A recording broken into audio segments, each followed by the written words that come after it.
정확하게 얘기하면 이건 아니죠. 네, 기자 홍사훈입니다. 금요일 홍사훈쇼 홍쇼 시작하겠습니다. 오늘 금요일은 삼형제 조합 김용남 전 의원 신인규 변호사 두 분 모셨습니다. 안녕하세요. 네, 안녕하세요. 네, 안녕하세요. 벌써 금요일이네요. 네. 시간이 빠릅니다.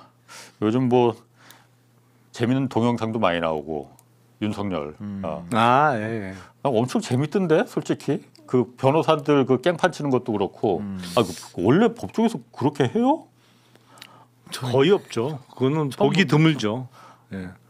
아니 그러니까 있긴 있어요. 그러니까 아니 없어. 그 정도로 막 나가는 경우는 제가 본 적이 없는 것 같아요. 완전 조롱과 막말 네. 깽판이던데 그냥. 네. 그건 분명히 난 그래서 김용현이나 한독수 입장이 난 제일 궁금해. 특히 한독수는 그 깽판을 보면서 저분들 왜 저럴까 이 생각하지 않을까 싶거든요. 한덕수 피고인 입장에서는 자기 변호인은 아니니까. 어쨌든 김용현이 문제죠 지금. 김용현 변호인으로 나오긴 했지만은 한독수는 자기네 편 아니야다. 어쨌든 한덕수 피고인은 성향상 우리 편이라고는 생각 안 할 것 같고 거기는 뭐 각자 도생이 몸에 배어 있는 분 아닌가 싶은데요. 한덕수 그건 그렇죠. 하여튼 그래서 그 부분도 좀 이따가 좀 다루고 먼저 첫 번째는 오늘 나온 뉴스부터 좀 다루겠습니다. 자, 첫 번째 주제 이겁니다.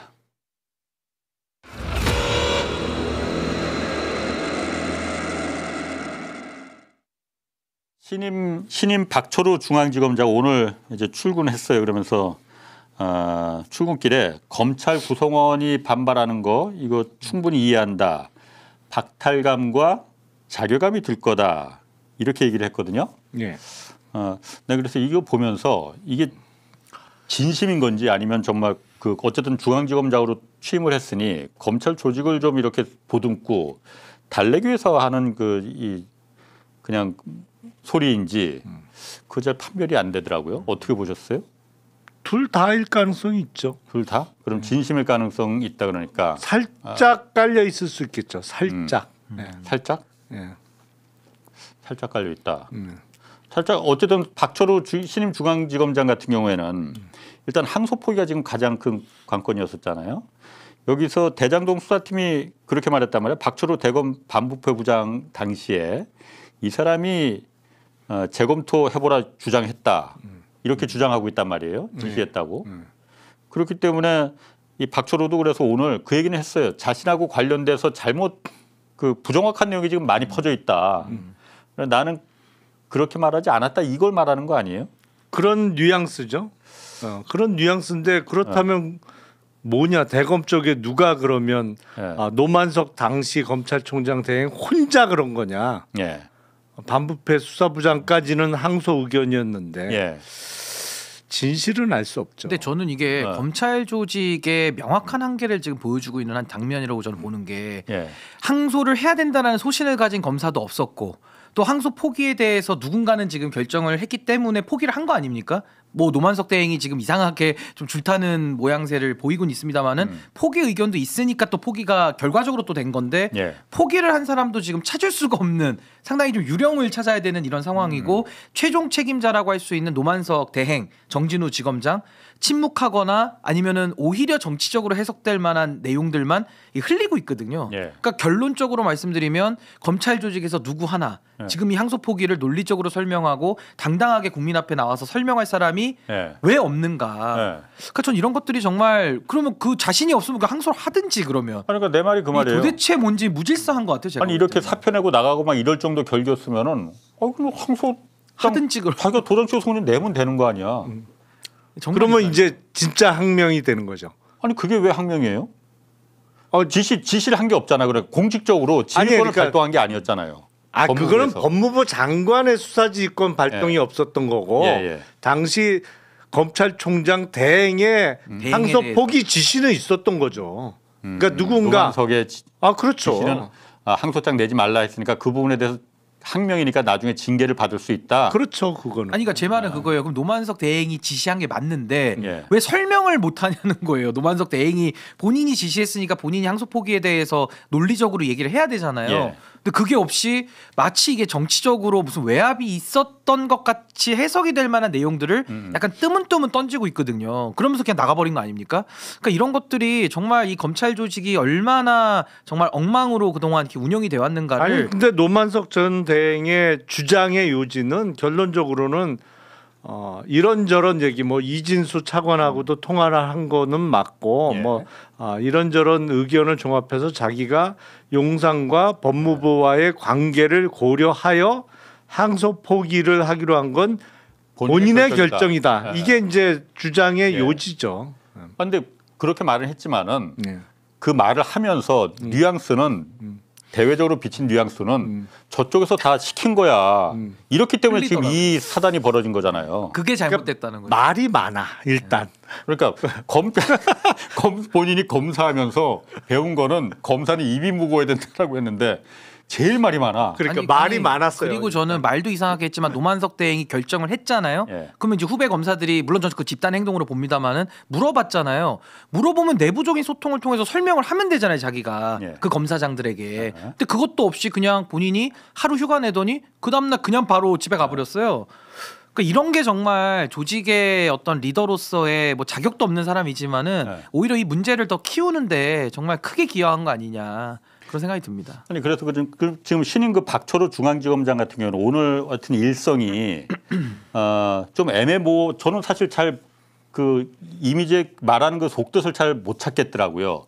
그러니까 쉽게 말해서 저분이 지금 기존 자기 후배 검사들의 입장에 서 있는 건지 아니면 그 반대쪽에 서 있는 건지 어떤 것 같습니까? 아니 기본적으로 서울중앙지검이 우리나라에서 제일 큰 검찰청인데 그렇죠. 검사만 해도 지금 한 200명 넘을 거예요. 중앙지검 소속 검사만 해도. 근데 박철우 검사장이 당시 대검의 반부패 수사부장으로서 항소 포기 의견을 노만석 당시 대행한테 먼저 얘기했을 수도 있고 뭐 본인은 오해가 많다고 하는데 뭐 진실은 모르죠. 다만 같으면 지금 그렇게 주장하고 있고. 다만 그 가장 큰 검찰청의 검사장으로 부임을 하면서 검사들 대부분이 항소 포기 결정이 잘못됐다고 생각하는 사람들이 많은데 항소 포기가 맞았다라는 입장을 고수하기 위해서는 쉽지 않을 거예요. 일단 리더십의 그 확립이 쉽지 않을 거예요. 그러니까 일단 수백 명의 검사를 지휘하는 자리에 있으려면 일단 그 검사들을 상대로 너희들 마음 이해한다는 적어도 제스처는 보여야지. 야 니들이 뭘 알아? 뭐 이래갖고 어떻게 지휘가 되겠어요? 그렇죠. 그러면 그 지금 그 아까 그 18명 검사장들 어쨌든 그 학명이 제가 봐도 그거는 어쨌든 공무원들인데.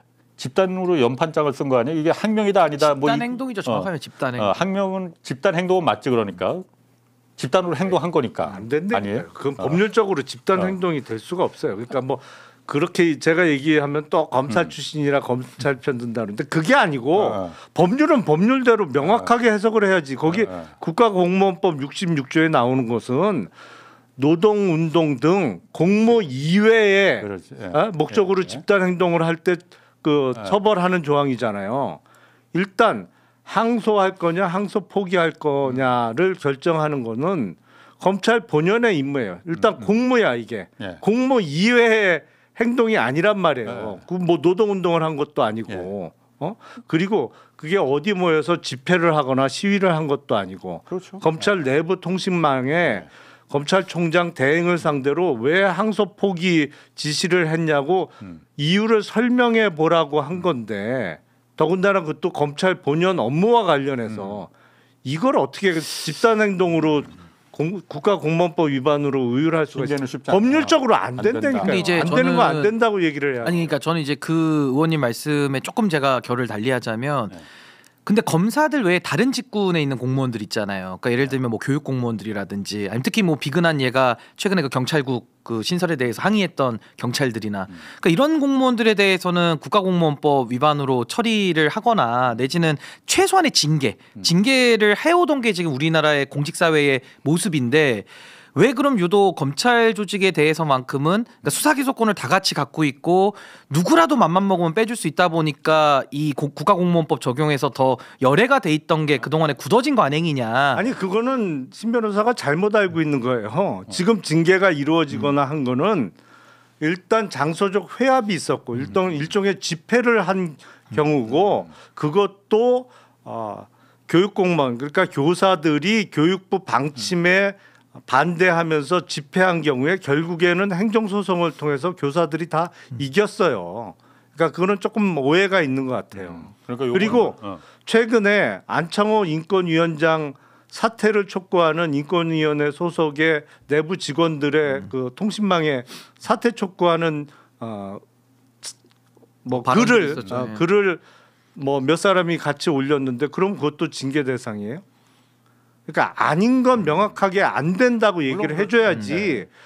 오히려 정치권에서 이거를 마치 징계 대상 내지는 형사처벌 대상이 되는 것처럼 혼동을 주는 건 저는 그거는 옳지 않다고 근데 이제 생각해요. 만약에 그럼 이 상황을 객관적으로 놓고 뭐 그동안에 선례도 없고 뭐 법률적으로도 생각을 또 달리할 수 있으니까 그럼 이번에 그냥 넘어가자라고 해서 넘어간다면 이제 저 같은 입장에서 우려를 하는 건 뭐냐면 앞으로는 검찰총장이 누가 와서라도 그 검사들의 반발에 의해서 계속 지속적으로 이렇게 직을 포기하게끔 되는 이런 상황이 놔둬진다면 이 검찰 조직에 있어서의 그런 과연 조직의 기강이나 또 내지는 조직을 운영할 수 있는 그런 길은 과연 확보되어 있는가? 그러니까 앞으로도 이재명 정부 하에서 뭐 어떤 총장이 와서 어떻게 조직을 수습할지는 모르겠습니다만은 이 검사들의 집단 반발이 앞으로도 뭐 지금은 이제 뭐 물리적인 회합은 안 했다고 쳐서 이제 뭐 넘어가준다고 친다면 앞으로 이 상황이 더 심화되지는 않을까? 그런 우려도 분명히 있는 거거든요. 검사들에 대해서. 아니 논리적으로 좀 모순된 게 넘어가 죽는 게 아니고 기본적으로 안 넘어가면 어떡할 건데 그러면 징계는 할 수 있죠. 징계. 그 행정소송하면 어떻게 될 것 같아요? 그건 소송 가봐야 아는 거죠. 물론 뭐 세상 이번에 사회적인 일에 대해서 100%는 없지만 그거는 오히려 문제를 더 크게 만드는 거고. 그러니까 예를 들어서 다음에 또 반발하면 어떡하냐? 아니 기본적으로 검찰총장 대행이 설명을 해보라는 요구에 대해서 설명을 했으면 돼요. 자기 나름대로의 논리가 있었을 거 아니야. 그런 포기 지시를 한 데에 대해서는. 근데 그 역할을 포기하고 나가버린 것이죠. 그러니까 다음에 또 이런 일 있으면 정말 논리와 법리에 따라서 결정했다고 하면 그걸 설명하면 되는 거예요. 네? 그리고 기본적으로 항명이 없었던 데다가 국가공무원법상의 집단 행동으로 의율하기가 매우 곤란하고 안 되는 거를 왜 우기냐고 그거를. 그러니까 어디 가서 물리적인 어떤 뭐 무력 시위를 하고 이런 거 아니니까 이거는 그냥 일상적인 의견 대립 이 중에 하나였다. 이러니까 이게 굳이 뭐 징계 차원에까지 갈 차원이 아니다라는 거잖아요. 그동안 그 집단 행동으로 징계 내지는 형사처벌이 된 것은 다 물리적인 회합 내지는 어떤 외부적으로 모여서. 드러나는 행동이 있었을 때 이루어진 거예요. 그러니까 저도 요거는 그러니까 징계까지 가는 거는 쉽지 않을 수도 있겠다. 그리고 행정소송 가면 이게 이기기가 쉽지 않다라는 건 제가 이해는 가는데 그러면은 징계가 아니고 이 18명의 검사장에 대해서 어쨌든 그 수뇌부의 의견과 반대되는 수뇌부의 법무부의 의견과 반대되는 의견이라면 그것도 사실관계가 아니죠. 법무부가 항소 포기 지시한 바가 없잖아요. 그러니까 법무부의 의견과 상충되는 의견을 개진했다는 것도 말이 안 되는 거지. 법무부가 아니고 이제 수뇌부, 검찰 수뇌부의 그 의견과 반발이 된 거니까 반기를 든 거니까 인사는 조치를 할 수 있는 그 조치를 지금 계속 얘기를 해왔었단 말이에요. 그래서 한때 민주당에서도 평검사도 다 발령을 내는 인사 조치를 갖다가 검토를 한다고 했었는데 이거는 가능한 겁니까 안 가능합니까? 누구는 이게 가능하지 않다 지금 법률적으로. 만약에 그거 하면 행정소송하면 정부가 집니다. 이게 그러니까 왜냐면 검찰에 계셨었으니까 그 얘기를 하더라고요. 지난번에 김기현 변호사가 일각에서는 지금 검찰청법에서 검찰에서 총장과 검사로 딱 두 직급만 있는 거로 알고 있는데 검찰청법으로 그렇게 나와는 있지만은 실질적으로 조직을 운영하려다 보니까 내규에 대검찰청 이제 보직 범위에 관한 규정해 갖고 또 한 열 몇 개 등급으로 다 직급이 나눠져 있다는 거야. 그래서 검사장 이상은 검사장 그 자리가 한번 올라가면은 다시 평검사나 부장검사나 이쪽으로 갈 수가 없다는 거예요. 그런 인사 규정상. 그래서 갈 수 있는 유일한 자리가 법무연구원의 그 연구위원이라는 자리죠. 옛날에 한동훈도 가고 뭐 그랬던 자리. 그러니까 좌천성으로 가는 자리. 예. 뭐 좌천성이라고도 아니라고 그러더니 거기 가면 좋다고 그러던데. 하여튼 뭐 아니 할 일이 없어서 그러니까 편한 건 뭐, 있지만 사실상 좌천성. 다 좌천이죠. 그건. 거기밖에 못 보낸다 지금 그 얘기는 하더라고요. 그게 맞는 겁니까?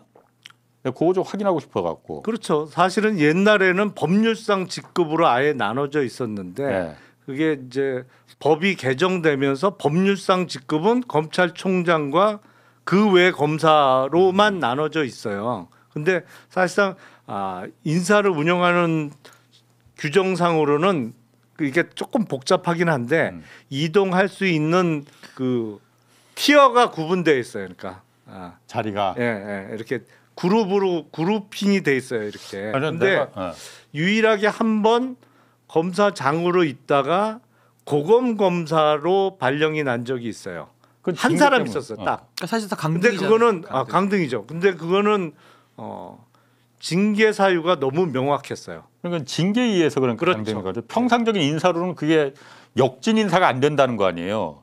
그래서 사실 그거 보고 내가 깜짝 놀랐어요. 검찰이 이렇게 전근대적인 조직이구나. 아니 도대체 어떤 기관에서 민간회사는 물론이고 일반 공기업에서 국장하다가 평직원으로 당연히 갈 수도 있는 거고 실제로 그렇게 되잖아요. 검찰만 지금 검사만 그렇게 안 된다는 거 아니야. 한 번 검사장 되면 영원히 검사장이라는 거 아니에요. 심지어 판사들도 법원장 하다가 지금은 다시 돌아가 일반 판사로 돌아가요. 판사들도 판사도. 바뀌었죠. 아니 그거는 이제 그 순환 보직 때문에. 옛날에는 법원도 안 그랬는데 네, 법원이 이제 바뀌었어. 규정을 아예 바꿨죠. 예. 바꿔서 바꿨죠. 그렇게 운영하고 있는 거고. 그러면서 이제 고등부장이라는 사실상 승진 개념을 없애면서 최근에 그렇게 되고 있는 그 건데. 대등재판부도 만들고. 근데 여태까지 별로 그게 문제가 안 됐던 게 다 사표 쓰고 나가니까 대부분 다 나갔거든요. 그러니까 거꾸로 역진 인사면은 너 검사장인데 그냥 가서 부장검사 한번 해 이렇게 하면은 변호사 개업. 그렇듯이 하다 변호사 개업하고 나간다 이렇게. 사실은 이제 네. 그 정식 인사 발령을 내기 전에 네. 검찰국장이나 검찰과장이 전화로 알려줍니다. 그래서 요번에 좀 힘들겠다. 그러면 알았다 하고 그 거의 99%의 확률로는 다 나가요. 근데 저는 이제 뭐 법 얘기를 뭐 조금만 제가 보태서 하자면은 결국에는 저는 이게 뭐 저도 이제 설레는 없습니다만은 이 검사들의 이런 일방향적 반발, 그러니까 쉽게 말해서 그동안에 윤석열 정권 뭐 계속 얘기하면은 또 이것도 또 반대하시는 분들 입장에서는 뭐 자꾸 그 얘기하냐 이러는데. 그래도 윤석열 정권에서의 그 검찰권의 행사의 왜곡을 우리가 다 봤잖아요, 사실은. 예. 뭐 나열하면 끝도 한도 없는데 가장 최근에 비견한 예가 직시항고 포기 때에 검사장들이 그렇지. 아무도 항의하지 않았던, 물론 뭐 검사장 회의는 자기들이 했다고는 하는데 그건 뭐 사전에 빌드업인 거고 항고 포기한다 했을 때 제 기억에는 아무도 반발 안 했거든요. 찍소리 안 했지. 찍소리를 안 했거든요. 근데 진짜 저는 비겁하지. 근데 저는 이번에 뭐 대장동 관련된 항소 포기는 저도 정무적으로는 그냥 항소 하게끔 그냥 아예 신중 검토라는 말도 안 했으면 더 어땠을까라는 생각을 하기는 하는데 네. 이건 정말 검사들이 뭐 정유미 검사장은 치욕감을 느꼈다고도 공개 발언을 하고 그렇게 18명에다가 지청장에다가 대검 연구관들까지 싸그리 다 전부가 지금 들고 일어나면서 이 검찰 조직을 그럼 누가 흔드느냐 이걸로 봤을 때는 저는 이게 좀 정치적 중립의 면에서는 굉장히 이건 좀 균형감을 잃은 처신이다. 그래서 저는 이런 부분도 제 주관에는 뭐 집단 행동이라든지 정치적 중립 의무의 위반으로 봐서는 전 징계도 그 주동자들에 대해서는 좀 할 수 있다는 생각이 저는 드는데 하여튼 이런 부분은 좀 검찰 스스로가 좀 너무 부끄러운 일 아니냐 그런 생각이 좀 정확한 아니 그러니까 말입니다. 당연히 부끄러워해야 될 일이고 도덕적 내지는 어떤 직업 윤리상 비난받아야 마땅해요. 그러니까 금년 3월 8일에 있었던 당시 심우정 총장의 직시항고 포기 결정에 대해서 왜 그때 찍소리 않고 아닥하고 비판하거나 반발하지 않았느냐. 단 한 명도 안 했죠. 그거는 비판받아 마땅해요. 그러니까 그거는 그런데 이게 어떤 법률적인 절차로서 형사처벌이나 징계의 대상이 될 수 있느냐? 그거는 어렵다고 봐야죠. 그러니까 그래서 아까 징계는 안 되더라도 인사라도 하려고 보니까 인사도 지금 안 되게 돼서 저런 말도 안 되는 규정 때문에 저 규정은 빨리 폐지시켜야 됩니다. 저거는. 도대체 지금 21세기 대한민국에 저런 놈의 규정이 어떻게 남아 있어? 저거는 내규니까 저는 뭐 금방 뭐 법무부에서 처리할 수 있는 부분인데 민주당에서 이번에 그래서 저거 폐지시키겠다는 거예요. 근데 이제 문제는 저걸 또 폐지하고 어떤 행동을 했을 때는 또 이게 또 법률적으로는 또 나중에 시비거리가 될 여지는 또 있어가지고 차제에 이런 부분들은 한번 싹 다 모아가지고 한 번에 좀 일괄 정리할 필요는 있지 않겠나. 그런데 저는 그렇게 생각을 해요. 그러니까 이번에 18명의 검사장 중에 사실은 어떤 특별한 정치적인 성향이 없는 사람도 꽤 많아요. 그럴 수 있죠.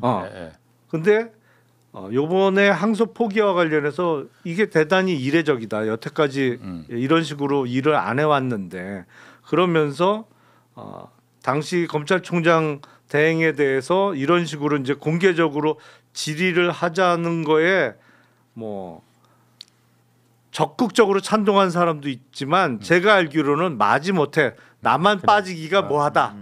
나만 빠지기가 뭐 모양새가 그래서 소극적 가담자도 꽤 있어요. 뭐 물론 2명은 그러니까 다 참가 안 했지. 그러니까 저 서울 동부하고 남부는 빠졌지. 근데 이거를 뭐 징계 내지는 무슨 국가공무원법 위반으로 고발한다고 하니까 특정한 정치 성향을 안 갖고 있던 사람들이 반발이 생긴다 이거죠. 그러니까 전부 그렇게 뭐랄까 타도 대상으로 규정할 필요가 사실상은 알고 내용을 들여다보면 그럴 필요가 없는데 그렇게 만들어가고 있다고 지금. 아니 근데 이번에 근데 그렇게 부안해도 한 것도 부안해도에서 나는 그냥 물 흐르는 대로 따라갈래 이거는 사실. 아니 근데 저는 그거예요. 그러니까 이게 내란하고는 다른 문제라고. 저는 포기가 이례적인 건 틀림없다고요. 그러니까 저도 뭐 그 부분은 동의하는데 이번에 주도한 사람도 있을 거 아니에요. 진짜 검찰 내에서 리더십은 아주 환상적인 것 같아요. 그렇게 의원님 말씀하신 대로 나는 좀 참여하긴 싫은데 뭐 어쩔 수 없이 참여하게끔 만드는 그 리더십이 굉장히 환상적인 것 같고 왜 그러면은 아까 말씀대로 왜 그때 윤석열 시대 때는 그런 리더십들이 왜 작동을 안 하고 왜 지금은 이재명 정부 하에서는 그런 환상적인 리더십이 왜 자꾸 발현이 되느냐. 그 미정미정하는 사람들까지도 이름을 올릴 수 있게 만드는 그 힘이 뭐냐. 그러니까 저는 그게 사실은 핵심은 검찰주의자들에 대한 국민적 비판을 피하기가 어려운 것이고 저는 아까도 말씀드린 대로 이 정치적 정부에 따라서 편향된 행동을 하는 이 검찰의 조직적 행동에 대해서는 저는 뭐 징계도 필요하다고는 보지만 안 하더라도 전 반드시 이건 국민들이 평가하시지 않을까라는 생각이 듭니다. 세강자 얘기도 좀 해야 돼. 이거 뭐 너무 이해 많이 갔어 지금. 세강자 이준수 있잖아요. 한 달 만에 지금 체포돼서 잡혔어. 국도 휴게소에서 잡혔어 보니까는. 충주에서. 충주에 있는. 근데 그 잡힌 화면도 좀 보이는데 이게 그 이준수가 판도라의 상자가 될 가능성이 있느냐 없느냐 이게 좀 중요하잖아요. 김건희 특검도 이제 막바지인데 어떻게 보세요? 이준수가 판도라 상자가 될 가능성이 있습니까 없습니까? 충분히 있죠. 근데 입을 열게 하려면 그냥은 안 열 거예요. 근데 이른바 뭐 우리나라 법에는 없는 제도입니다만 사실상의 프리바게닝 내지는 바터제를 좀 활용해야 될 거예요. 근데 본인의 손해가 줄어들거나 그러니까 받을 불이익 내지는 형사처벌이 좀 줄어들거나 뭐 하여튼 결론적으로 본인한테 이익이 된다 그러면 저런 유형은 보통은 입은 엽니다. 그러니까 김건희를 불어라. 김건희의 상당히 많은 부분을 알고 있는 사람 중에 하나니까. 사실 그때 이준수도 도이치 수사팀에서 처음에 수사망엔 걸려 있었거든요. 근데 대놓고 봐줬어. 사실. 대놓고 봐줬어요. 조사하고서는 지발로다가 원래 도망가서 지명수배 내렸었잖아요. 근데 윤석열 대통령 당선되고 나서 지발로 검찰로 들어와서 조사를 받았어. 받았는데 조서를 작성을 안 했잖아요. 봐주기로. 봐줬지. 그러니까 재판정이 오죽하면은 아니 왜 얘는 조서가 남아있질 않느냐. 그렇게 물어볼 정도였거든요. 아니 그러니까 그런 검사들을 찾아내야 돼요. 사실은. 저도 그렇습니다. 이번 특검에서 그 검사들 무슨 사정이 있었겠지. 사정이 있었겠지. 위에서 찍어 누르니까 야 김건희 기소하면 너 엄마 모가지 날라가. 이런 사정이 있었을 거예요. 그럼 그 윗선을 찾아야죠. 그러니까 그런 사정을 지금이라도 다 이실직고하고 네. 새 출발해야 돼요. 그러니까 그런 거는 사실 직권남용으로 의율할 만하죠. 그거는 뭐 그러게. 법률적으로 네. 충분히 가능성이 있으니까. 그 이준수하고 김건희가 그 동안에 나눈 카톡이 하나 뭐 그건 있었잖아요. 그러니까 너 비밀 내가 더 지켜주고 싶은 사람이야. 요거는 이제 알려졌는데 사흘 전 그 공판이 김건희 재판이 열렸었잖아요. 그때 한 2개가 더 나왔어 사실은.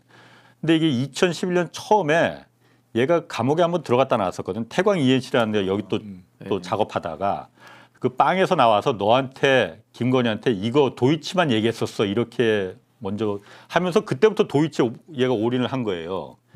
그러다가 이제 그 다음에 나온 카톡이 이제 내 이름이 노출됐다. 그럼 내가 뭐가 되냐? 도이치는 나 손 뗄래 하니까는 김건희가 내가 더 비밀 지켜주고 싶은 사람이고 이랬다가 거기서 이제 이준수는 사실 2차 주가 조작 때 권오사고 좀 틀어져서 나와요. 중간에 하다가 얘는 빠졌어. 근데 2013년 4월에는 또 김건희가 뜬금없이 저런 얘기를 하더라고요.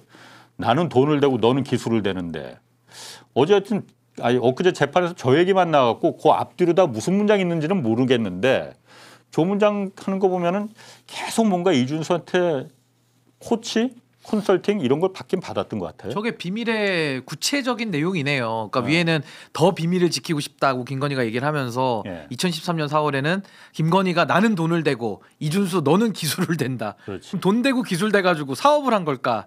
아니 주가 조작이라는 범행을 저지른 걸까? 주가 조작이지. 그러니까요.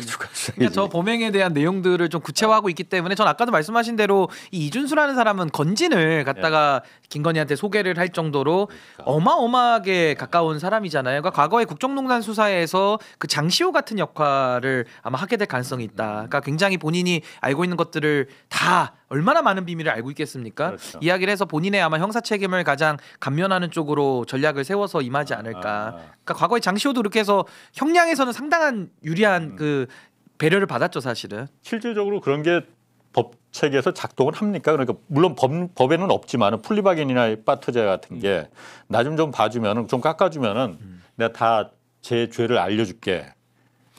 아니 그걸 제일 많이 활용하는 데가 사실은 마약 수사예요. 마약 수사 뭐 하나 잡으면 예.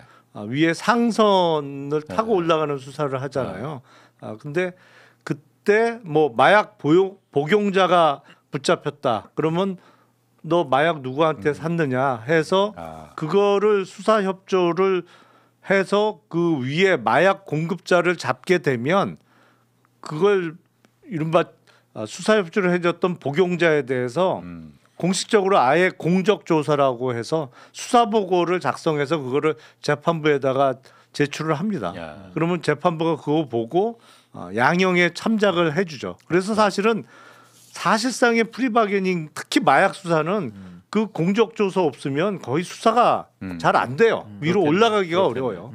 왜냐하면 지금 삼부토건이나 뭐 김예성 뭐 이런 집사 뭐 이런 게 잔뜩 나오긴 나왔는데 김건희하고 좀 연결고리를 못 찾고 있잖아요. 그게 지금 관건이죠. 예. 그러니까 그런 부분이 좀 이런 부분 이준수도 사실 거기서 관여해서 가능성이 있는 점인지 모르겠으나 모든 걸 다 알고 있으니까 김건희 네. 요즘 건지는 많이 불고 있던데. 건지는 많이 불고 건지는 있고. 이 얘기 저 얘기를 많이 하고 있어요. 저는 사실 요즘 이거 밀고 있는 게 하여튼 그 삼부토건의 연결고리가 지금 김건희가 분명 어디다 저수지를 갖다가 만들어 놨을 텐데 그거 지금 찾지를 못하고 있는 거잖아요. 김건희가 공직자 재산 등록 때 신한은행에 50억 예금이 있었거든요. 네. 딱 현찰로 50억 있었는데 2023년도에 저게 48억이 날짜는 안 나와. 48억이 한꺼번에 빠져나갔다가 어디론가로 빠져나갔다가 다시 그해 다시 들어오거든요. 또 연말엔 최종적으로 50억이 그대로 남아 있어. 변동이 없어. 근데 중간에 48이 어디로 빠졌다가 나왔느냐. 저게 분명히 삼부토건이나 어디 주가 조작하는데 어디가 이용이 됐을 것 같은데 저게 어디로 빠져나는지 그 계좌 추적하는 건 그렇게 어렵지 않잖아요. 저거. 그렇죠. 어디로 나갔는지. 예. 그것만 그게 난 핵심으로. 키일 것 같다라는 거거든요. 그래서 저거 그러니까 대통령을 하고 있을 때네요. 그렇죠. 저게 우크라이나 23년도니까. 들어갔을 때야. 그러니까. 네. 그런데 뭉칫돈이 빠졌다가 그대로 금액 들어왔어. 거의 그대로 들어왔네. 네. 그러니까 의심. 뭐 이 투자 수익이 붙어서 들어온 것도 아니고 그냥 그 얘기는 뭐냐면 이익이 낮더라도 그 이익은 그 저수지에 그냥 남겨두는 이 거지. 계좌로 돌아온 게 아니지. 그렇지. 예. 그 계좌를 48억 그대로 해서 여기서 48억이 250억이 됐어. 그냥 3부 토건이 5배 올랐으니까 200억은 여기다 그냥 놔두고 파킹해놓고 이걸 갖다 그 저수지를 찾아야 되는 거잖아요. 그렇죠. 이러려면 저 48억이 빠져나간 계좌는 남아 있을 테니까 저걸 현찰로 이렇게 찾아서 주지는 않았을 그럼요. 테니까. 그거는 거의 불가능하죠. 아. 그 거래는. 그거 찾아야 된다고 저는 지금 요즘 밀고 있어요. 저거 그래서. 자 다음 주제 넘어가지. 그 컨테이너. 나 이거 참 진짜 나 이해 못하겠어. 유경옥이가 이 컨테이너 가져갔다고 밝혔잖아요. 예. 유경옥은 지금 물론 피의자 신분이긴 하지만 구속도 안 됐고 기소도 안 됐고 유경옥 저 컨테이너에 핵심 증거가 다 들어있을 것 같은데 저걸 왜 못 찾는 거예요? 그러니까 저는 김건희 수사에서 이게 지금 아까 말씀하신 대로 어떤 고리들을 못 찾는다. 예. 근데 그 고리 중에 가장 핵심 고리가 유경옥 같은 사람 아닙니까? 예. 옆에서 지근거리에서 그렇지. 마지막까지 집사 역할을 실제로 수행했던. 예. 근데 유경옥에 대해서는 신병 확보도 안 해. 지금 수사가 어디까지 진척됐는지도 알려지지도 않고 이러니까 지금 김건희에 대한 수사가 더 타고 들어가지를 못하는 거예요. 거기다가 뭐 명태균 관련된 수사도 답보 상태고 예. 뭐 양평도 스탑이고 그러니까 이런 식으로 지금 김건희에 대해 가지고는 뭐 주가 조작 관련해서는 조금 이렇게 하는 듯 하고 뭐 관련해 가지고 김건희 특검이 뭐 한학자 쪽이나 통일교 쪽 좀 하다가 이 정작 중요한 김건희의 이 비리들을 지금 잡아야 되는 건데 그게 지금 뭔가 이렇게 실마리를 못 찾고 있는 매우 좀 답답한 느낌이고요. 그리고 이 컨테이너 같은 경우도 이 안에 지금 뭐가 들어있을지 우리가 상상을 지금 하고 있잖아요. 이 안에 어떤 무슨 문화재가 들어있을지 뭐 뇌물이 또 들어있을지 어떻게 알겠습니까? 그러니까 이것도 빨리 찾아야 되는데 이제 특검 종료 시한은 다가오고 있고 예. 저 정말 이건 좀 애가 타는 부분입니다. 사실은 유경옥 관련된 아니, 부분이. 컨테이너는 뭐 요만한 것도 5톤짜리인데 이걸 왜 못 찾을까? 유경옥을 족쳐서 불어하면 될 거 아니에요? 구속해야죠 유경옥. 아니 뭐 그런 방법도 있지만 사실은 뭐 이른바 이제 뭘 쳐서 하는 건 이제 가학 수사고 그런 가학 수사 말고 뭐 과학 수사, 과학. 배가른다고 많이 하던데요. 요즘 과학을 해. 가학과 과학은 다르죠. 근데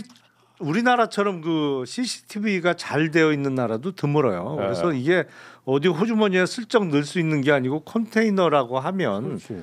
어쨌든 트럭으로 이동했을 거 아니에요. 근데 그 도로상에 우리나라에 많이 설치되어 있기 때문에 차량 번호 입력하면 쭉 이렇게 이동 경로가 나오거든요. 근데 저도 이걸 왜 못 찾는지는 잘 이해가 안 돼요. 이미 찾았는데 뭐 그 안에 비어 있을 수는 일은 없을 테고 당연히. 아니 비어 있으면 이미 누군가 치웠다 이렇게라도 나오겠죠. 참, 나 이해할 수가 이게 진짜 미스테리야 나 그래서 이 특검에서 이거 말이라도 좀 했으면 좋겠는데 요건 좀 지켜보자고요. 자 다음 주제에 넘어가겠습니다. 다음 주제 이겁니다.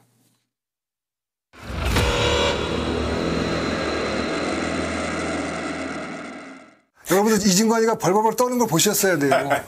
걔 약한 놈입니다. 그거 진관이 그거 전문 용어로 뭣도 아닌데 엄청 유색을 떨더라고요. 근데 벌벌벌 떨었습니다. 우리 팀에 대적하는 놈들은 무조건 죽습니다. 이제 이진관 이놈은 죽었어 이거. 이게 그 한독수 재판에서 감치 명령 받았다가 바로 풀려난 네. 뭐 두 분도 변호인들이지만은 저렇게 하진 않죠. 저런 경우는 어. 처음 봤어요. 그러니까 가끔 법정에서 네. 어떤 재판장의 소송지에 변호인이 싹 좀 먹이장을 놓을 땐 있어요. 예. 그건 이제 어떤 경우에 그런 일이 벌어지냐면 그 피고인이나 뭐 자기 의뢰인도 있지만 뒤에 이제 의뢰인 가족들도 이 방청을 하거나 이런 예, 경우 예. 있잖아요. 그러니까 내가 이 의뢰인을 위해서 이렇게 열심히 한다는 일종의 퍼포먼스 차원에서 약간 이렇게 들이받는 경우는 있어요. 하지만 감치당할 정도로는 안 하거든. 그냥 열심히 하네. 이 얘기 들을 정도는 하다가 마는 거지. 보여주기식 같은. 저 사람은 진짜 막 가는 것 같아. 막 가. 그러니까 저 유튜브 그 올린 그 썸네일도 막 물론 저거 법정화는 아니고 자기들끼리 나와서 유튜브 만들 거지만은 막 진관아 주접 떨지 말고 재판이나 잘하자. 이걸 어쨌든 이진관 재판장 보라고 지금 저렇게 하는 거고 대법원이나 법원행정처도 다 보고 있을 거 아니에요. 그리고 그 안에서 지금 재판이 어떻게 벌어지고 있는지 어떻게 깽판이 쳐지고 있는지 다 보고 있을 거 아니에요.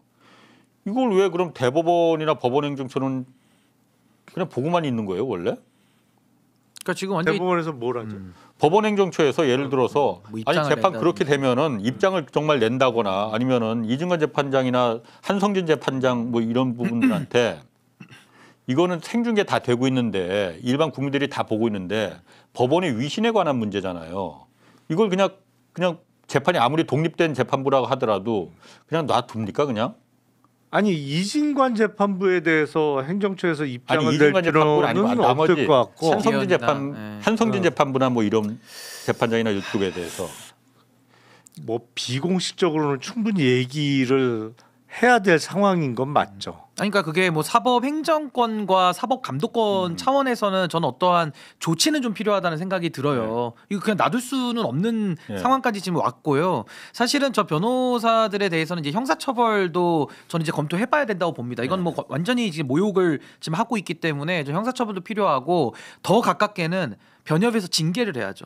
변호사협회에서. 그게 지금 저는 가장 시급하게 필요하다고 보는 거고 저 변호사들 뭐 아마 다들 아시겠습니다마는 사실 김용현하고 잘못된 만남이에요. 예. 그러니까 김용현 입장에서는 내란 주요 임무 수행자 그것도 충암고 직계 후배 누가 변호해 주려고 하겠어요. 예. 사실은 국선 변호 써야 될 상황인데 저 지금 변호인단이 붙어가지고 서로 잘못된 만남인 거죠. 어차피 김용현은 거의 무기징역에 가깝게 형량이 나올 거기 때문에 그냥 망한 재판이고 뭐 할 말도 없지 않습니까? 그런 차원의 김용현 입장에서는 누가 나를 변호해 준다고 하니까 그게 좋은 거고 또 저 변호인들 입장에서는 이 무대를 가지고 또 중계까지 해준다고 하니까 이걸 가지고 본인들의 정치적 이익을 극대화하는 그러니까 이 재판정을 정치 투쟁의 장으로 지금 만들어가고 있기 때문에 이제 저 지경까지 오는 건데 그건 상황이잖아요. 현실의 상황인 거고 우리가 해야 될 일은 사법부에서 가지고 있는 권한을 행사해서 이런 상황을 진압을 해야 되는데 그렇지. 진압이 안 되고 있다라는 게 지금 우리 사회에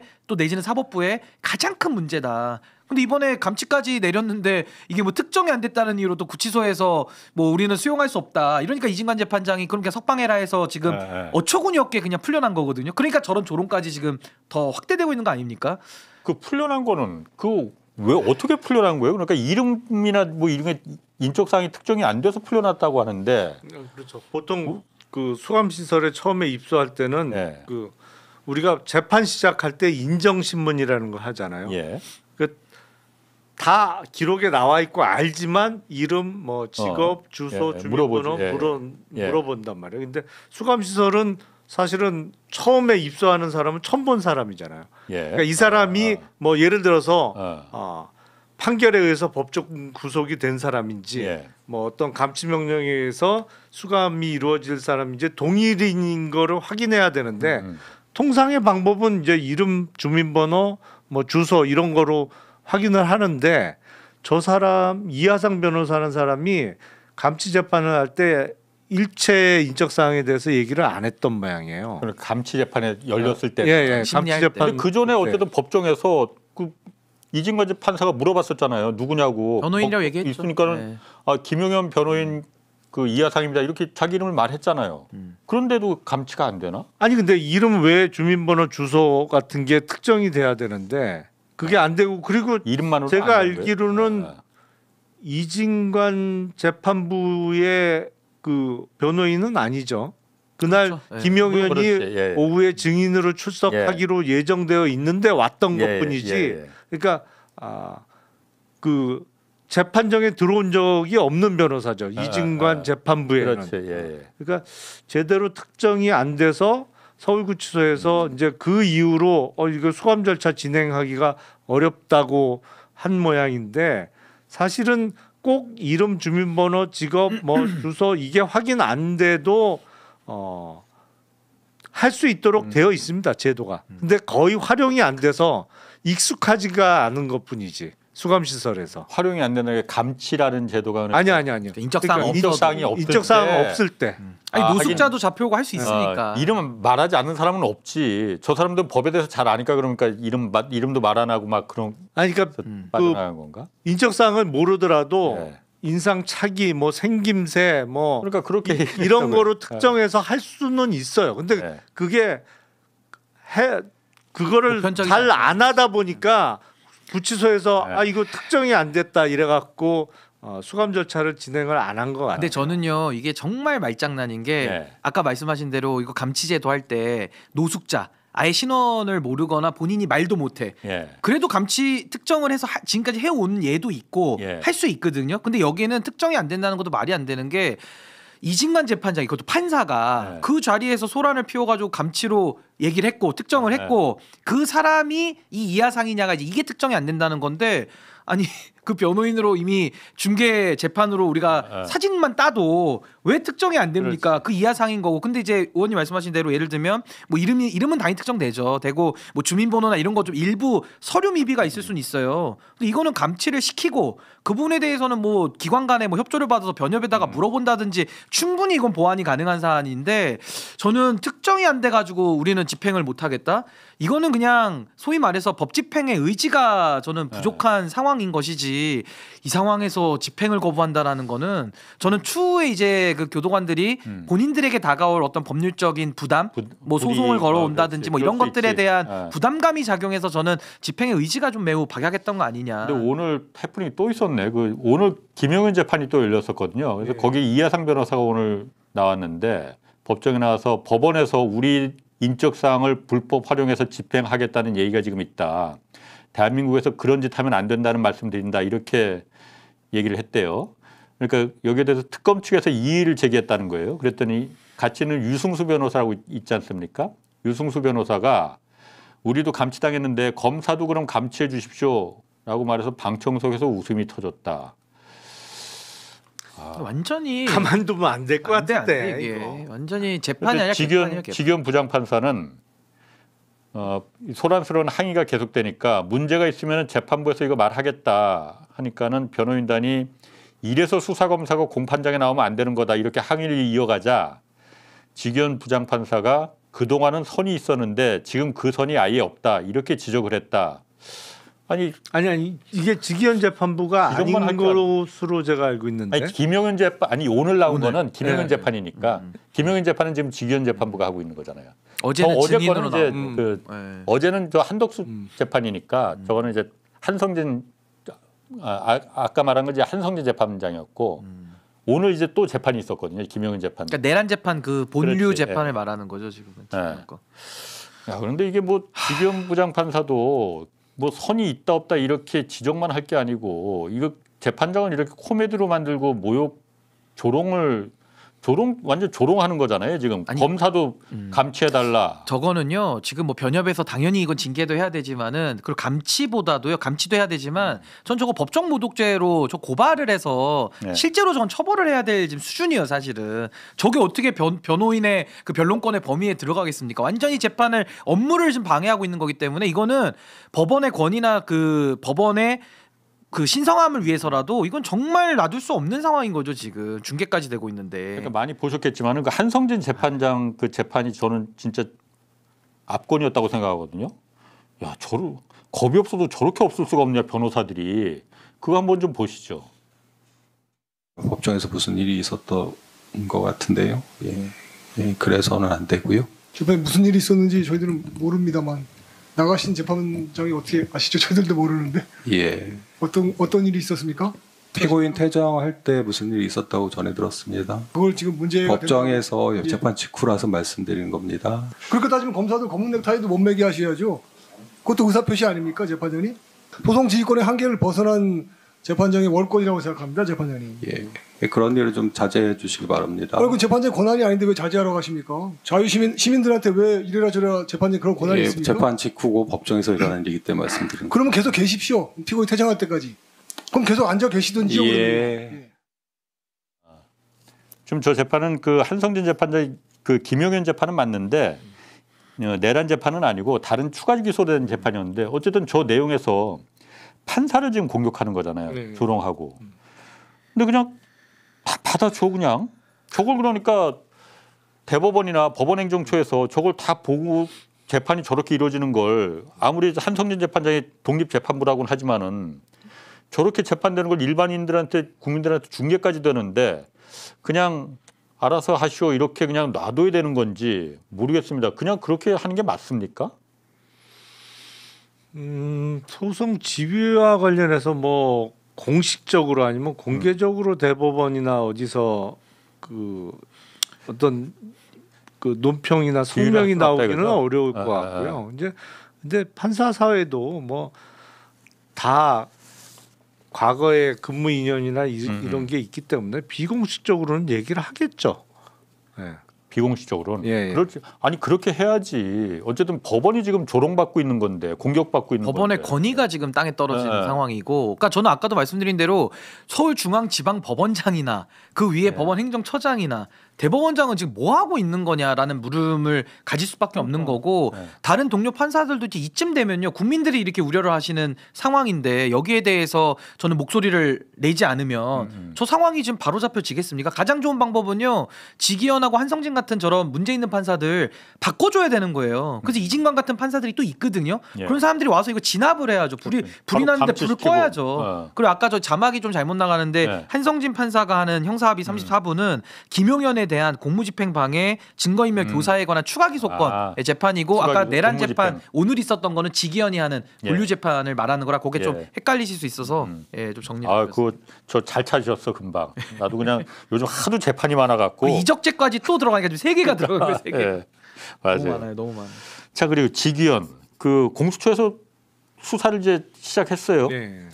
근데 일단 오늘 기사에서 나온 게 해당 그 술집 거기 그레이스 술집인가? 뭐 하여튼 그 룸사롱인지 아니면 그냥 룸카페인지 아니면 그 하여튼 그 술집 주인에게서 술값 결제 금액이 300만 원이 넘었다 이렇게 조사를 했다는데 대법원에서 170만 원이라고 해서 이거 처벌할 수 없다고 그랬었는데 그때. 그렇죠.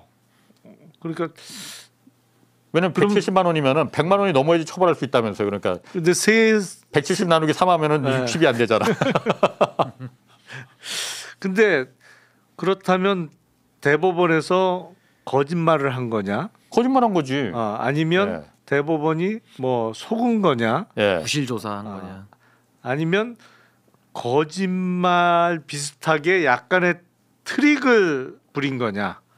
그러니까 지기현 판사가 먼저 나갔다고 하면 나간 이후에 그렇지. 거기까지가 170만 원어치였던 거고 130만 원이야? 그다음에 술이 더 들어오거나 뭐가 더 붙어서 130만 원 넘게 더 부과된 거고 일종의 자기 방어망은 쳐놨을 거예요. 법원 행정처에서 이거 나중에 보면 300만 원 넘는 거를 170만 원이라고 거짓말을 했다가 뒷감당 어떻게 하려고? 뭔가 결제 금액은 분명히 나왔으니까 300만 원이 넘는다고 그렇겠죠. 확인이 된 거죠. 확인된 거 아니에요. 지기현이 그 전에 나왔는지 안 나왔는지도 이거 확인해 봐야 됩니다. 본인 주장이죠. 본인은 그러니까 술을 1차 삼겹살집에서는 소주하고 맥주하고 말아서 마시고 2차 그 룸사롱 들어와서 한두 잔만 마시고 사진만 찍고 나갔다고 했잖아요. 이거 진짜일까? 그러니까 확인해 봐야죠. 지기현의 말에 불과하니까요. 근데 저는 이게 지금 공수처에서 수사를 하고 있는데 오늘 뭐 지기현에 관련된 뭐 택시 어플 뭐 이런 거 조금 이제 그 확보를 했다 뭐 이 정도거든요. 압수수색 영장이 나왔다고. 네, 영장 자체가. 근데 아주 영장도 제한적인 범위만 이제 발부가 된 건데. 휴대폰은 또 압수수색을 압수를 못했다. 아니 그래서 저는 이게 뭐 청탁금지법 얘기하기에 앞서서 이거 일단 부패 사건이에요. 뇌물죄로 수사를 해야 되는 사안이고 지금 공수처가 하고 있는데. 아니 저는 제가 뭐 검사는 안 해봤지만 상식적으로 생각해 보면 수사를 할 때 접대를 받은 거면 그 접대한 사람, 그러니까 그 우리가 룸살롱 사진 있잖아요. 거기에 지기현의 옆에 앉아 있는 두 명의 남자, 그 사람들 핸드폰부터 뺏어서 봐야죠. 그렇지. 그러면 그 안에 카톡이나 만남이나 뭐 내용들이 있을 거 아니에요. 그거 확보하고 그 다음에는 오늘처럼 그 룸살롱 주인 거기 가서 이제 진술도 얻고 장부도 압수수색하고 그 다음에 이제 지기현 걸 뺏어가지고 봐서 맞춰보고 이제 수사를 하는 게 상식인데 왜 지금 공수처 수사가 왜 그런 식의 수사 방식이 아니고 그냥 지기현에 대해서 매달리면서 또 법원은 또 영장을 제한적으로 발부하고 전 이런 식의 수사로 어떻게 진실을 밝히겠다는 건지 정말 의문이고 그 같이 있던 그 동석자들도 수사하지 않았을까요? 근데 강도 높게 수사를 한 것 같지가 않아요 지금 적어도 보면은. 그 중에 한 명은 협조자죠. 협조자지 그러니까. 그 중에 한 명은 틀림없는 협조자죠. 오늘 그 공수처에서 어쨌든 압수수색 영장 휴대폰은 압수를 못했지만은 휴대폰 사용 기록 그러니까 통화 기록하고 택시 사용 앱을 특히 그러니까 특정을 했더라고요. 택시 사용 앱은 그러니까 몇 시에 갔느냐 그 술집에서 이걸 말하는 거죠. 그렇죠. 그러니까 한두 잔만 마시고 사진 찍고 나갔느냐 아니면 끝까지 있었느냐 요걸 확인하려고 하는 거죠. 저게. 근데 한두 잔을 2시간에 걸쳐서 마셨다라고 주장하면 어떻게 되는 거지 그거? 그것도 할 말 없어지네요. 그러니까 이 택시를 불러서 떠난 시간 보니까 그 술집에서 한 2시간 이상 머물렀어. 근데 2시간 있는 동안 나 한두 잔만 마셨어요. 라고 주장하면 어떻게 되는 거예요, 이거? 그 참. 그 옛날에 충북지사가 술 관련돼서 논란이 있었을 때 뭐 입에만 머금었고 삼키지 않았다 뭐 이따위 소리랑 비슷한 거예요 지금. 입에 머금고 뭐 각을 합니까 술로 지금? 입에 머물고 그런 것도 목젖으로 있었어. 넘기진 않았다 뭐 이런 건데 근데 저게 이제 숫자는 거짓말 안 하니까 앱 기록 까보면은 뭐 그 부분은 금방 정리가 될 걸로 보여집니다. 근데 아니 저는 그때 제주지법 그 판사들도 뭐 애기 쓱 보러 가자 얘기 나오잖아요. 애기 보러 가자. 그럼 접대한 사람도 수사를 강도 높게 해서 그걸 받아내면은 그렇지. 어느 정도 조각이 맞춰지고 이거 뭐 수사가 어려운 사안도 아닌데 공수처가 저는 좀 많이 헤매고 있는 거 아니냐 지금. 당연히 그 접대 한 사람과 나머지 동석자 2명도 하겠죠. 강력하게 해야죠. 지금 너무 시간도 지났고. 아니, 거기 불러서- 전화기라고는 이미 벌써 불러서 조사했겠죠. 그러니까 그 이미 제출하면 압수수색을 할 필요가 없는 거니까 기본적으로. 근데 그게 참 수사의 속도가 지금 안 나고 직위원 앞에서 지금 이제 와서 저 택시 앱 사용 기록 정도 그것도 압수수색 범위도 판사가 줄여가지고 요만큼만 지금 발부를 해준 거기 때문에 아 정말 황당합니다. 황당해. 아 공수처도 나름 뭐 특검 가서 조사받고 압수수색 당하고 바빴겠지 뭐. 거기도 지금 난리가 나가지고. 공수처 좀 너무 너덜너덜해져. 그러니까요. 좀 아니 불쌍하긴 일단 해. 오동훈 공수처장 최근에는 뭐 구속영장 얘기는 안 나오는데 어쨌든 특검 가서 조사받고 뭐 그랬잖아요. 요즘 풀이 죽어 있어요 지금. 자, 윤석열 얘기 좀 나가볼게요. 그러니까 윤석열 엊그제 증인으로 나와서 한덕수 재판에서 증인으로 나왔어요. 그런데 계엄 당시에 추경호 대표하고 통화한 거 있잖아요. 계엄 그날 밤에. 네. 그거에 대해서 이렇게 증언했거든요. 이것도 좀 중요합니다. 이거 한번 좀 들어보시죠. 통화 시점이 사실은 비상계엄 후에 아주 급박한 상황인데 그때 전화를 해서 고생이 방에서 이제 다들 가고 네. 제가 방에 이렇게 혼자 있으면서 그때는 뭐 이렇게 방에 사람도 없고 뭐 이렇게 좀 정신없고 이런 상황이 아니었고 그 당시 상황이 이렇게 뭐 일반적으로 보면 급하다고 볼 수도 있는데 네. 그 상황 안에 전화해가지고 고생이 많았다 이런 취지로 말씀하셨던 건가요? 그렇습니다. 네, 뭐 급박 그때 뭐 특별히 저도 할 일이 없었거든요. 그 당시 상황에서는.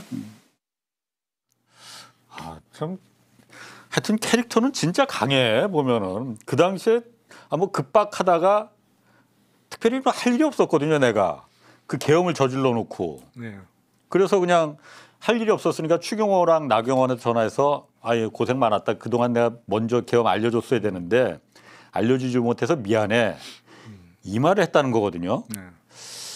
야, 이게 참 그 어떻게 그 해석을 해야 되는 건지 이 사람의 그 유니버스는 그 원래 멘탈 갑보다 무서운 게 멘탈 무잖아요. 멘탈 무. 멘탈이 없어 이게 기본적으로. 생각이 없어요. 아무 생각이 없어. 거의 진짜. 그 수준이에요 지금 그러니까. 보면. 네. 아, 저런 사람이 어떻게 검사를 했을까나 대통령 고사하고 검사를 어떻게 했을까? 근데 저도 요새 사실 깜짝깜짝 놀라는데 저 정도로 엉망이었나? 그 후보 시절에 좀 그 저기 있었잖아요. 그때 같이 아니 뭐 후보 그때는 시절에는 어땠어요? 뭐 대선 후보니까 뭐 옆에서 보기에 그때도 저 상태였었어요? 와, 그때 정보가 그렇게 많지는 않았던 거죠. 저 정도의 인간일 거라고는 생각을 못했어요. 근데 아니 뭐 대선 때뿐만 아니라 그 전에는 뭐 같이 근무도 했었으니까. 근데 와, 저 정도였다고? 저도 요새 깜짝깜짝 놀래요. 근데 저게요 중요한 거는 그 불법 계엄 내란의 밤이잖아요. 네. 그 급박한 상황에 뭐 자기야 뭐 윤석열이는 혼자서 방에 있으니까 뭐 약간 심심하다는 식으로 할 일도 없어가지고 전화할 때 이렇게 얘기는 하지만 그 급박한 계엄을 발동한 상황에서 생각난 사람이 추경호 나경원이다. 전 그게 중요하다고 봐요. 그러니까 추경호가 생각났다라는 것은 결국에는 원내대표이기 때문에 원내와 관련된 내용들 그거 이제 상의하는 게 지금 우리가 의심하는 그 계엄 해제 방해 부분인 거고 나경원 같은 경우도 저렇게 되면은 사실 저는 수사 대상에 올리고서 저는 봐야 된다고 보는 게 그동안에 윤석열의 생각을 많이 좀 공유했던 사람 중에 하나 아니냐. 그러니까 나경원이 그날 생각이 났다. 그리고 실제로도 전화를 했잖아요. 그러니까 그 안에서 나경원에게는 또 어떠한 업무적 지침이 혹시 있었는가 이런 게 의심이 되는 거거든요. 그래서 저는 뭐 윤석열의 말은 우리가 뭐 믿을 구성은 하나도 없지만 하도 오락가락하니까. 근데 저 내용 자체가 저는 저 상황에서 전화를 하고 어떠한 그 급박한 상황에 어떤 업무적인 지시가 오고 갔는지 이 부분이 그러니까 지금 가장 핵심인 거죠 지금. 윤석열이 재판에서 그 얘기를 했거든요. 그 급박했던 상황에 딱 생각했던 의원 2명밖에 없었죠. 추경호하고 나경원 전화한 사람이. 그 두 사람이 고생해서 그 두 사람만 생각이 났다. 두 사람만 아니 그렇게 둘일까? 그러니까 나머지 얼마나 예뻐했던 사람들 많아. 107명 중에 딱 저 2명 떠올랐다는 거고. 그때는 108명이었죠. 108명. 그치, 108명 중에 2명. 예. 아니 근데 나경원 의원은 추경호 의원은 당시 원내 대표니까 그렇다고 치고 그리고 당시 당 대표는 한동훈이야 뭐 잡아 오려고 쏴주려고 했으니까 포획 그거는 대상이고 뭐 포획 대상. 통화 대상이 아니고 왜 나경원을? 그러니까 근데 왜 나 그게 나경원? 참 궁금해. 당직이 없었어요. 아유 그 전에 얼마나 그 나경원하고 막 얼굴 퉁퉁 부어서 막 그 한서린 그 목소리로 막 그랬었는데. 아니 그러니까 그때 이 잡듯이 잡았잖아요. 못 그거. 나가게 하려고. 불과 1년 전에는 전당대 부위원장도 예, 잘라버리고 그렇죠. 막. 예, 그때는 뭐 잡아먹을 듯이 그러다가 어느 순간에 저렇게 됐는지 저도 잘 모르겠어요. 나도 그러니까 추경호는 내가 전화한 게 이해가 가는데 나경원은 왜 했을까? 전화해서 그러니까요. 무슨 일을 그럼 시켰을까? 그러니까 심심해서 떠올라서 했을 거는 아니기 때문에. 아니 일단 그날 자체가. 무슨 원내대표 등 당직이 일체 없었고 그렇죠. 그러니까 무슨 그 당의 뭐 역할을 주요 할 것도 직책이 아니고. 아니었어. 그리고 나경원 의원이 5선이기는 하지만 뭐 자기 계파가 있어서 나경원 의원이 야 뭐야 그러면 뭐 모이는 그런 것도 의원 아니고. 5명 10명이 있는 예, 것도 예. 전혀 아니고 도대체 뭐냐 도대체 역할이 그러니까. 저도 잘 모르겠어요. 잘 해석이 어려워요 사실. 나경원 부분은. 일단 그래 한가에서 할 일이 없어갖고 계엄 발동시켜놓고 할 일이 없어갖고서는 추경호한테 전화했다는 건데 사실 그때 통화 내역을 보면은 다른 사람들 그 조지호 경찰청장이나 김용현 국방장을 전부 다 1분 이내로 다 전화했거든요. 급박했으니까. 아니, 얼마나 급박합니까? 저 시간과 붙어 있는 시간들만 봐도. 추경호한테는 2분 5초를 했어. 그러니까. 2분 넘게 미안하다. 그리고 그때 어제 또 그 얘기도 했어. 무슨 얘기했냐니까 미안하다는 것뿐만 미안하다는 말로 2분 동안 할 수는 없는 거 아니에요. 그러니까 옛날에 야당하고 원내 협상 뭐 진행했던 그런 얘기도 좀 자기가 했었다. 그 상황에서 계엄 터뜨려 놓고서는 옛날에 우리가 당신 그 추경호 원내대 야당하고 민주당하고 원내 협상하고 그때 이런 일이 있었지 않았느냐. 옛날 얘기 한가한 얘기 하고 있었다는 거야. 아니 그러니까 명백한 거짓말이라는 얘기인 거죠. 상식적으로 그렇게 대화가 오고 갈 수가 없는 상황이잖아요. 그렇지. 어? 보통 사람들은 그렇게 거짓말도 저런 거짓말은 나 뜨거워서 못해.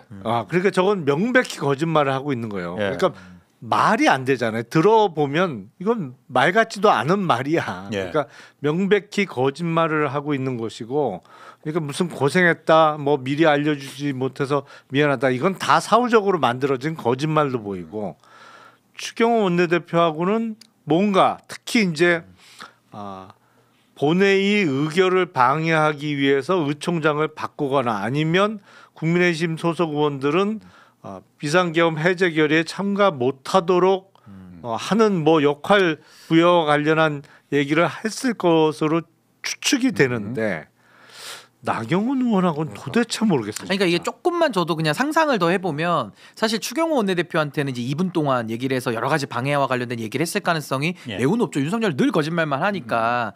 근데 왜 하필 나경원이냐?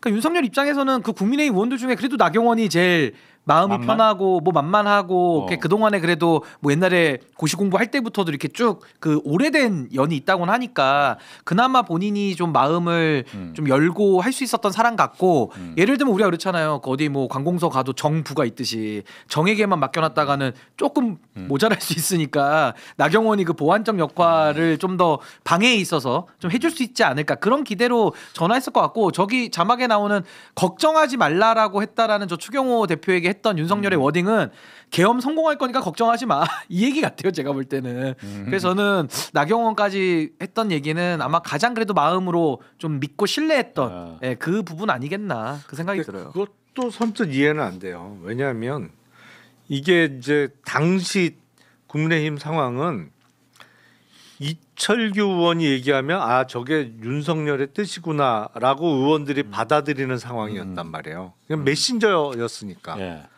오히려 이철규 아니면 권성동, 그렇지. 권영세 의원하고 통화를 했어야 돼요. 그렇지. 그 상황에서는 추경호는 이해한다 치더라고. 네. 나머지 한 사람을 그거 미스테리네. 부르자면 예. 뭐 늘 이 말을 전하는 이철규 그렇지. 아니면 원조 윤핵관 권성동이나 권영세하고 통화를 했어야 돼요. 예. 근데 진짜 뭔지 모르겠어요. 근데 진실은 본 당사자들만 알겠죠. 저 급박할 때 하여튼 전화를 했다라는 게 지금 속보가 하나 나왔는데 그 법원에 중앙지법에서 그 김용현 변호인 그 이하상 변호사랑 권의원 변호사랑 그 욕설한 거 유튜브에서 법적 조치를 취하겠다라고 법원 서울중앙지법 입장문이라고 하는데 네. 지금이라도 다시 감치시키면 되는 거 아니에요? 할 수는 있죠. 네, 감치를 그러니까 할 수는 있죠. 감치 명령이 취소가 안 된 거니까 정지 상태니까 뭐 할 수는 있죠. 그거를 하고 아까 우리 신 변호사 얘기한 것처럼 명백하게 모욕죄거든요. 예. 정보통신망법으로 뭐 그렇죠. 예. 처벌해야죠. 그러니까 저게 온라인으로 한 거는 정보통신망법의 모욕죄가 되고 예. 법정에 와서 또 한 번 한다. 예. 그러면 그때는 이제 법정 모욕죄로 예. 바로 그냥 고발해버리면 되는 거니까. 그러니까 그건 뭐 처벌해야죠. 모욕죄로 뭐 문제를 그 소송을 고소하는 건 고소하는 거로 하고 일단은 당장 감치 15일 선고 나온 게 해야죠. 있으니 네. 그건 지금이라도 집어 넣는 게 사회 정의 아닌가 그렇죠. 사회 정의와 차원에서 국민 정서를 반영하는. 예. 아니 그리고 저거 해야죠. 바로잡지 않으면 앞으로 얼마나 더 깽판 치겠습니까? 가장 아니, 그래서 엄정하게 하죠. 엄정하게. 어제 나오자마자 유튜브에 가서 바로 그냥 그 그러니까요. 주접 떨지 말라 이렇게 한 거 아니에요. 아니 저는 사실은 역설까지. 이번에 이하상 변호사라는 사람을 알게 됐는데 네. 얘기를 들어보니까 그 전에 대선 출마도 했었대. 대선? 예. 그 총선에는 그 전광훈당으로다가 나온 건 내가 봤는데 대선 그 당에서 대선 출마를 했었대요. 그런 거물급이었어. 아 출마 선언이야 누구나 할 수 있죠. 그러니까 꿈이 크네요. 보통 사람은 아니다. 그러게. 아. 하여튼 요즘 캐릭터 강한 사람들 너무 많아갖고 내가 아주 부담스러워. 자 오늘 여기까지 하겠습니다. 신인규 변호사 김용남 전 의원이었습니다. 고맙습니다. 네, 감사합니다. 네, 감사합니다.